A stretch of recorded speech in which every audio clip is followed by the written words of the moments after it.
what really is being your authentic self? I talk about it a lot on my channel. It's a popular trend nowadays, and it's only going to get bigger and bigger and bigger. So I think it's a good idea to just inquire into what the hell even is it? Like, what does that even mean? Because it gets to the point where it's repeated so many times, and then because of that, it starts to like lose its meaning. It starts to actually lose its definition because this person uses it one way, that person uses it another, that person says this, that person says that. And it's just there's so much conflict between so many different ways of using the word, different perspectives, that of course the word starts to become meaningless. It's just like a little buzzword. And then what good is that? It's kind of like the word God, how over time it kind of slowly got corrupted. It once pointed to something, but then it slowly got corrupted. And now when I say the word God, one of you thinks one thing, another person thinks another person thinks another person queases up at the word they hate it so much. Another person gets what it kind of points to.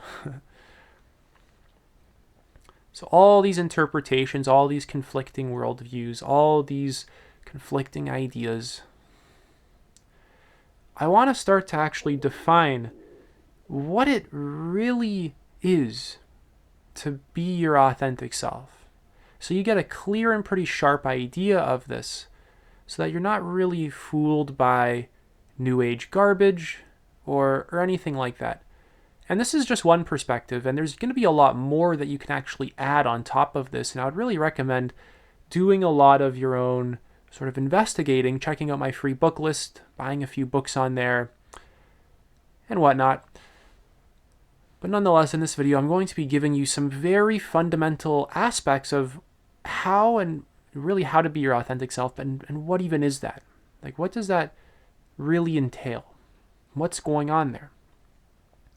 So without a doubt, there needs to be a strong emphasis on the body, which a lot of people are already going to get turned off by that. Click off to another video. They don't want to hear me say that. You have to learn to get grounded in the body. Again, this is going to get interpreted a lot of different ways. So let's even talk about what it means to be grounded in the body. Right now in your experience, what is your body really feeling like? Is it full of sensation? Is it a sensational experience? There's a flow of energy, or is it kind of numb in some places, tense in other places? You're able to be present maybe in one spot, but you can't really be present in another spot. And when you start to be present there, you notice it's numb or there's some pain there, so you get the hell out of there. Just kind of inquiring into your own experience of what it's like to be yourself, right? What is it like to be you? What's the qualitative, subjective experience of being you? The pure feeling of being you? Just kind of investigate that right now. Does the heart feel open and alive?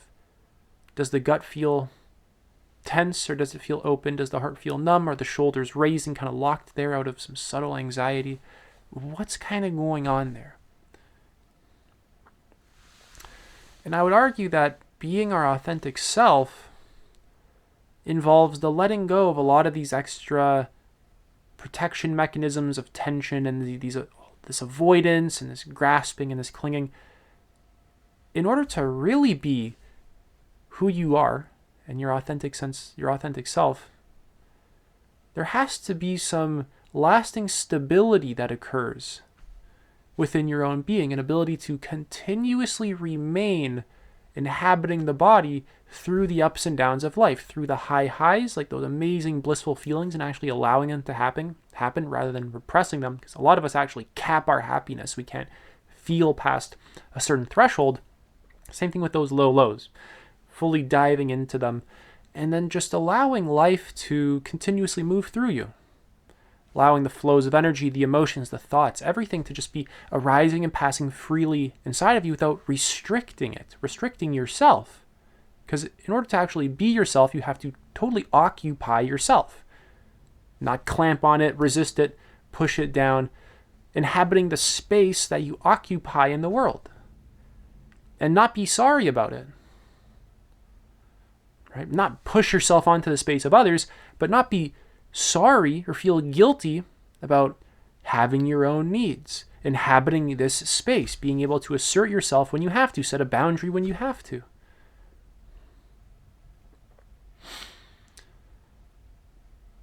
So without really being able to inhabit the body, the whole concept of really being authentic begins to mean absolutely nothing.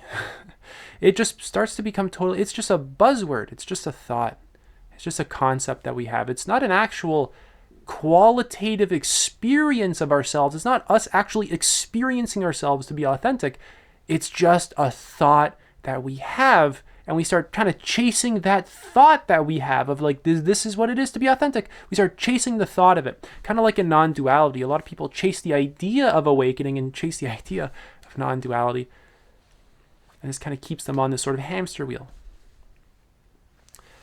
So being authentic, right, it's a qualitative, very direct experience rather than a thought about ourselves, a concept we have about ourselves, an image we have about ourselves. This is how I am when I'm authentic. Oh, it's this one. It's this one. This is how I am when I'm authentic.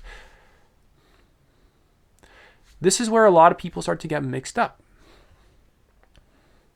They think that their authentic expression is what they think of, not recognizing that that's a momentary construct that's just going to arise and pass. The actual experience of yourself is very distinct from the arising and passing thought. These are two totally different worlds. So without further ado, I'm going to just get into some of the juicier details of really directly experiencing authenticity. And I think meditation is a very central part to this, because how else are you really going to ground in the body without having a dedicated practice to doing so, and then being able to just slowly build that within yourself, allowing the defenses to kind of melt away, becoming more familiar with these subtle nuances of your psychological, emotional system and your body, right? And overall, just like building some awareness of what's really going on here. Really diving into it deeply and observing it, kind of like a scientist, right? You're kind of just really exploring and examining yourself. So grounding into the body keeps people further away, while simultaneously making them more accessible. I want to talk about this point very quickly. We often just get overwhelmed with the thoughts and feelings of other people and the opinions of others. And we kind of have to actually recognize that we are heavily influenced by that. And it actually, in a lot of cases, can overwhelm us, our system, to the point where it starts to drown out the actual experience we have of ourselves. We take on the emotions and thoughts of the environment. It conditions us. We don't have enough connection to ourselves to really be authentic. We just kind of simply don't. So rather than always being thrown off by the environment and losing connection to the self, to yourself, you can just kind of slowly begin to remain centered inside yourself. Does that sound pretty good? To be able to just remain centered in yourself in the midst of what's happening, in the midst of this person, in the midst of that experience. And would you not say that this is a core part of being authentic, to really be connected to yourself in the midst of any experience? Moving on, to inhabit our body means to enter into and live within the internal depth of the body. It's not just being aware of our body. A lot of us live on like the surface of our body, or totally outside of our body, or just like in thoughts. Rather than really moving into the internal space of the body, feeling a sense of presence and subject within the body.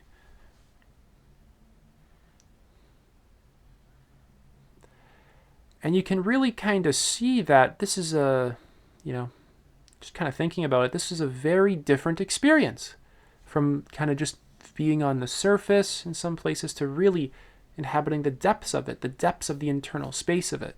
This begins to very deeply rearrange experience from kind of seeing and feeling and sensing the body as an object to really feeling our sense of subject within the body. Really feeling the quality of ourselves within the body. So we are present within our body. We feel that we are the internal space of our body rather than it kind of just being like this foreign object. A lot of people, they kind of feel like I'm up here and then like my stomach is like this distinct separate thing from me. Like I'm not, it's kind of felt that way in experience. Like I'm up here and then my gut is like this sort of separate entity rather than it all being one interconnected holistic system.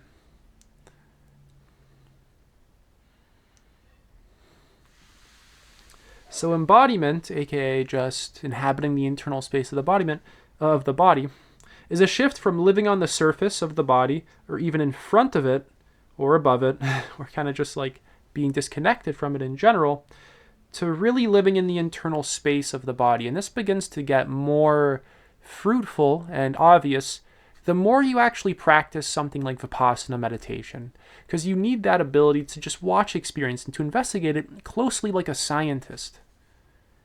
You need to really value kind of going into your own internal world. And without that value, you're not going to really get that pure feeling of authenticity, which is fundamental to actual fulfillment in human life. So the shift changes our sense of self, our sense of who and what we are, from just thoughts or some sort of whatever, to actually really fully inhabiting ourselves, not feeling guilty about it, just learning to simply express as it naturally comes, to assert ourselves when we have to let go when we have to take care of the needs that we have when they arise. And there's this added spontaneity, this added ability to listen to what's happening in the moment and respond accordingly based off of the needs in the present, and nothing really more. Not in a way that lacks any kind of future thought or any kind of ability to save or have any kind of like plan or vision whatsoever, but in a way that's so deeply connected and just trusting in the moment that you can let a lot of that kind of stuff go for a bit. Not to the point where you're ignorant of it, but to the point where you feel safe enough to, like this moment is actually supporting you, like your authentic expression, your core values and your core principles, and like the kinds of habits that are really authentic to you. That stuff is the most powerful guiding thing in your life. And to not really fully be experiencing it right now, being in your body, this is an error.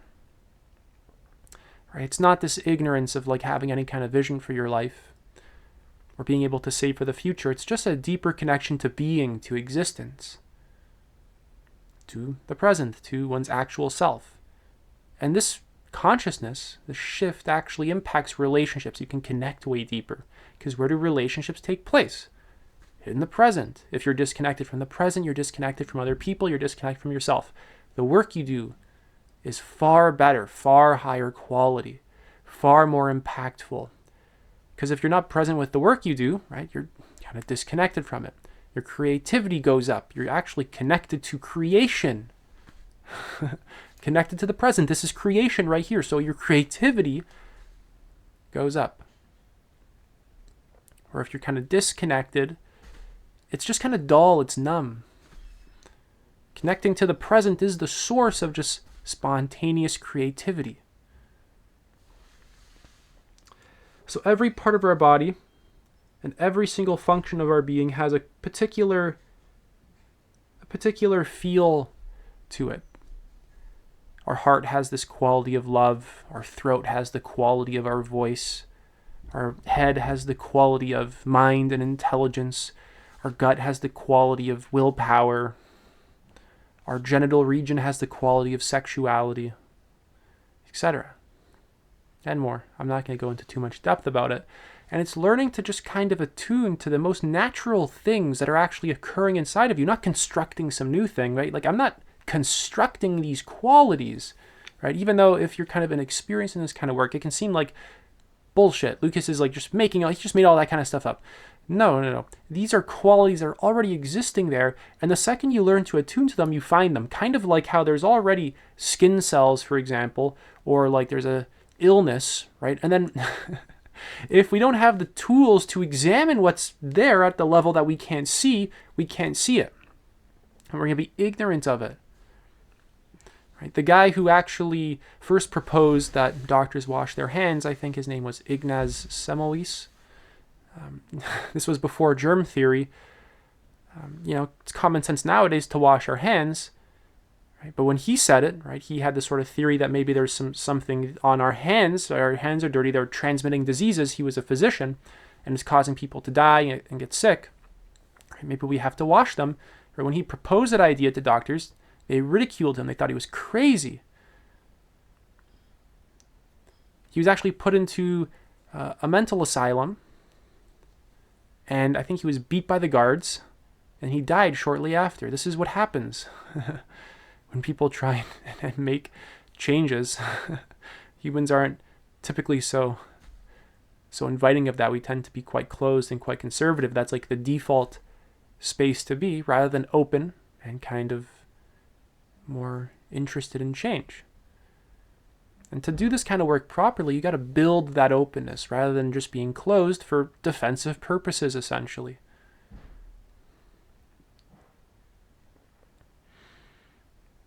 You need to have that sort of openness to just testing even some of these ideas that I'm having in the video, right? Don't want you to take on my values. I don't want you to take on my beliefs. That does absolutely nothing for you. Test them. Test the ideas directly against experience. If you do them properly and they all fail and they're all garbage, throw them out, they're wrong, then I'm wrong. But if you do them sincerely and openly, right, kind of like a scientist who has a theory and he just simply wants to test it, totally open. He doesn't care whether or not it's true or false. It's just he has it and he's just following where the data is taking him. He doesn't want to just prove his preconceived notion and start to find evidence to fit into his preconceived notion. Just totally open. You know what? I'm just going to openly explore this, right? And I'll just openly see what the data is, what the results of the experiment are, with no real attachment to the outcome. I mean, that's actually way better science. So really kind of taking on this approach of just testing the ideas, not adopting the beliefs, but just testing them over time. Again, being patient with this kind of process, having a little bit of faith in it too. In order for a scientist to test any sort of hypothesis, he's got to have a little bit of faith in it. He can't just throw it away, right? He's got to have some openness to it for him to actually act upon it. So again, having a little bit of faith, doing it sincerely, and over time, because some of this stuff is hard. Believe it or not, is going to take you years to really master being yourself, to really ground yourself in the body. This is going to take you years. That's why in a lot of my videos, almost every single one I mentioned, you got to have that long-term vision for your life of where are these kinds of principles going to lead you. How is it going to make your mind look, your relationships look, your career look? How is it going to make your emotions look, your satisfaction levels look? How's it going to make your consciousness look, etc.? Having that long-term vision is really needed, not planning out every single detail because it's impossible, but just recognizing, okay, if I'm meditating every day, what's that going to do for me in 20 years? If I'm doing retreats, if I'm reading books, if I'm putting the right foods in me, if I'm exercising, if I'm giving myself all my needs, able to set boundaries when I have to, putting high-quality information into my mind consistently, right? That's an actual need that you have. It's self-actualization needs. Right? Where is that actually going to take you? What's that actually going to do for you? How much is that going to help you? How much is that going to help your ability to actually be authentic?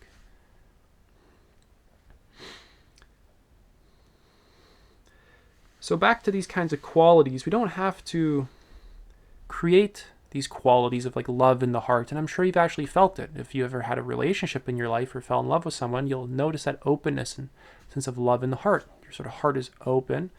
Under those conditions, it was open. That feeling of love is a quality of yourself. And that instant caused it to open. And you can actually live from a place of deeper openness. That's a thing you can actually construct in your sort of psychological, emotional system in your body.